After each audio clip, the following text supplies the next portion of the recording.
Dicen que el pueblo de Ochate está maldito, pero la verdadera maldición no vino de afuera, de sus ruinas, ni de sus leyendas. La maldición de Andrés Salgado provino de lo que él intentaba, desesperadamente, mantener enterrado. Andrés era un técnico de mantenimiento telefónico, un hombre de circuitos lógicos, acostumbrado a arreglar conexiones y a imponer el orden en la maraña de cables.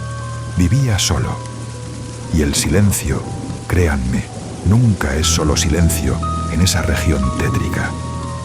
Su descenso a la locura comenzó exactamente a las 3:17 de la madrugada. Su teléfono sonó. Andrés vio la pantalla. El número de origen era el suyo. Al responder, no escuchó estática, ni una broma de mal gusto. Escuchó su propia voz. El conflicto dramático fue inmediato. ¿Quién demonios eres tú y por qué llamas desde mi número?, preguntó el Andrés real. Y la voz al otro lado, idéntica a la suya, replicó con el mismo pánico, la misma confusión. Esa es mi línea. ¿Quién demonios eres tú? Ambos se creyeron víctimas de un error, un fenómeno inexplicable. Pero lo que ocurrió las noches siguientes lo cambió todo, y Andrés nunca pudo volver a huir de la verdad.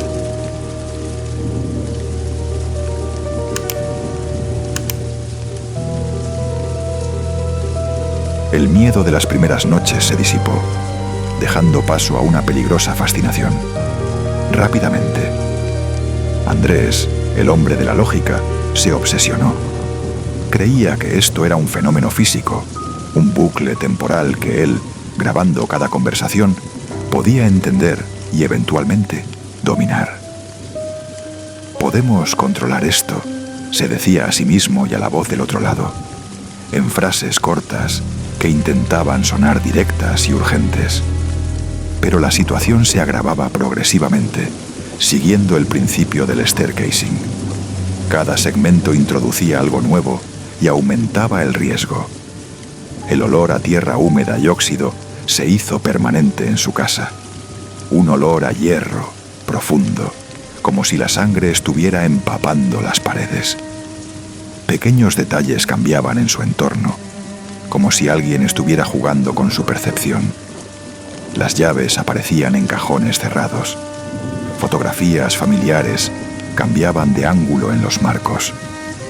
El otro Andrés, la voz en el teléfono, la entidad desconocida que lo iba dominando, reportaba sucesos idénticos, pero con percepciones y recuerdos contradictorios. Era una lucha psicológica interna, manifestada como un conflicto externo entre dos versiones de sí mismo. Anoche soñé con un charco de agua sucia y vi tus zapatos llenos de barro. ¿Tú estuviste afuera?, decía la voz. Yo soñé lo mismo, pero yo no salí, respondía el Andrés real, con la respiración entrecortada. Ambos estaban repitiendo los actos del otro, pero sin conciencia plena. La tensión se hizo insoportable. En medio de una de esas llamadas, la voz se detuvo en seco, alterada por algo que no era estática. «Espera», susurró el otro Andrés. «Escucho algo más allá de la estática. Gritos. Vienen de afuera. Parecen venir del pozo que tienes cerca de la cerca». El indicio final había sido plantado.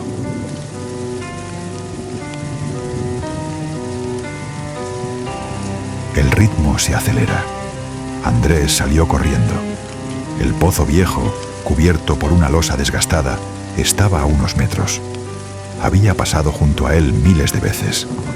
Ahora, el olor a hierro era insoportable, emanando directamente de allí. Se detuvo. Dejó que la escena respirara un instante, una pausa tensa antes de la resolución. Ya no necesitaba el teléfono para guiarlo. Finalmente, la verdad se manifestó. La revelación fue un golpe seco, el momento de máxima emocionalidad. Los sonidos, los sueños, las voces, el olor, no provenían de un error telefónico o de otra realidad. Provenían de la suya, de su mente. El segundo punto de giro era la aceptación. Él no había sido la víctima de una llamada. Él había sido el culpable. Él era el monstruo. Los ruidos que oía el otro Andrés eran los gritos de la mujer muerta que yacía en el fondo de ese pozo. La mujer se llamaba Laura. Él la había asesinado y su mente, para sobrevivir, había reprimido el acto por completo. La voz del teléfono era su conciencia, su culpa, el mecanismo mental que se había disociado en un intento desesperado por obligarlo a revivir la noche de su crimen. La voz gritaba porque estaba atrapada en un bucle temporal de culpa. Andrés Salgado había resuelto el misterio al admitir su identidad como asesino.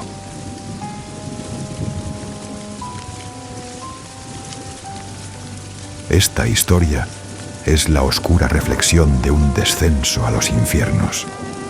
El terror a lo desconocido se revela al final como el terror a uno mismo. Mientras él permanecía inmóvil, al borde del pozo, escuchó un sonido que no era parte de su tortura mental: el ulular de las sirenas. El olor pútrido mezclado con el hierro había sido la pista que trascendió la locura. La policía estaba allí para investigar la fosa común. Sacaron el cuerpo de Laura del pozo. Andrés fue detenido. Sin embargo, para él, el verdadero castigo ya había sido impuesto. Él se había condenado a sí mismo a revivir la noche del asesinato, a la repetición constante a las 3:17 de la madrugada. El teléfono, un símbolo de su profesión y ahora de su culpa, sonaría para siempre en su mente. Él era el técnico que arreglaba las líneas y ahora estaba atrapado en el bucle que no podía reparar. Su mente, su prisión,